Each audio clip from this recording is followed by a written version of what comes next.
രാജ്യം കടക്കണിയിൽ മുങ്ങിത്താഴുന്നു. ജനങ്ങൾ ഒരു നേരത്തെ ഭക്ഷണത്തിനായി പരക്കം പായുന്നു. പക്ഷേ പാകിസ്ഥാൻ ആർമി ചീഫ് അസീം മുനീറിന് മാത്രം ഒരു കുഴപ്പവുമില്ല.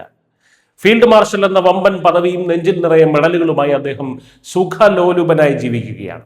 പാകിസ്ഥാൻ പട്ടാളക്കാർക്ക് ശമ്പളം പോലും കൃത്യമായി കിട്ടാത്തപ്പോഴാണ് മുനീറിന്റെ ഈ ആഡംബര ജീവിതം. ഇന്ത്യ നടത്തിയ ഓപ്പറേഷൻ സിന്ദൂർ പാകിസ്ഥാന്റെ നട്ടൽ ഒടിച്ചെങ്കിലും അസീം മുനീറിന്റെ ആസ്തിക്ക് മാത്രം ഒരു കുറവുമില്ല. കണക്കുകൾ പ്രകാരം പാകിസ്ഥാൻ ആർമി ചീഫിന്റെ പ്രതിമാസ ശമ്പളം 2,50,000 പാകിസ്ഥാൻ രൂപയാണ്. ഇന്ത്യൻ രൂപയുമായി താരതമ്യം ചെയ്താൽ ഇത് ഏകദേശം 75,000 രൂപയോളമേ വരൂ. കേൾക്കുമ്പോൾ കുറവാണെന്ന് തോന്നാം. എന്നാൽ ശമ്പളമല്ല, ഇവർക്ക് ലഭിക്കുന്ന അൺലിമിറ്റഡ് ആനുകൂല്യങ്ങളാണ് കണ്ടു തള്ളിക്കുന്നത്.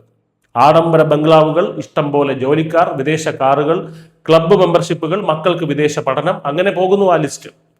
ഇനി നമുക്ക് ഇന്ത്യൻ ആർമി ചീഫിന്റെ ശമ്പളവുമായി ഒന്ന് താരതമ്യം ചെയ്യാം.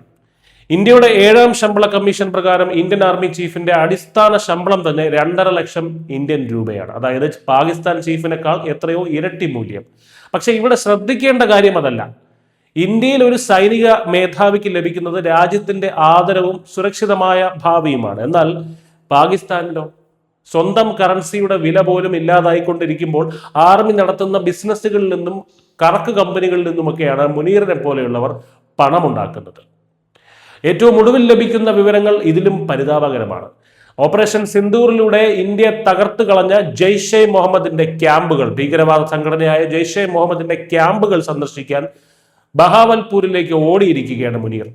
തകർന്നുപോയ ഭീകരവാദികളുടെ ആത്മവീര്യം വീണ്ടെടുക്കാനാണ് ഈ ഫീൽഡ് മാർഷൽ ഇപ്പോൾ ശ്രമിക്കുന്നത്. അതിർത്തിയിൽ നിൽക്കുന്ന സാധാരണ പാക് സൈനികന് കൃത്യമായ റേഷൻ പോലും എത്തിക്കാൻ കഴിയാത്ത മേധാവിയാണ് ഭീകരവാദികളെ സമാശ്വസിപ്പിക്കാൻ നടക്കുന്നത് എന്നത് പാകിസ്ഥാന്റെ മാത്രം ഗതികേടാണ്. ചുരുക്കത്തിൽ ജനങ്ങൾക്ക് പട്ടിണിയും പരിവട്ടവും, പട്ടാള മേധാവിക്ക് മാത്രം പട്ടും വളയും. ഭീകരവാദത്തെ പാലൂട്ടി വളർത്തുന്ന തിരക്കിൽ സ്വന്തം ജനതയെ മറന്ന ഒരു ഭരണകൂടത്തിന്റെ നേർചിത്രമാണ്. മുനീർ സുഖിക്കുന്നു, പാകിസ്ഥാൻ തകരുന്നു. അത്ര തന്നെ. News desk news India.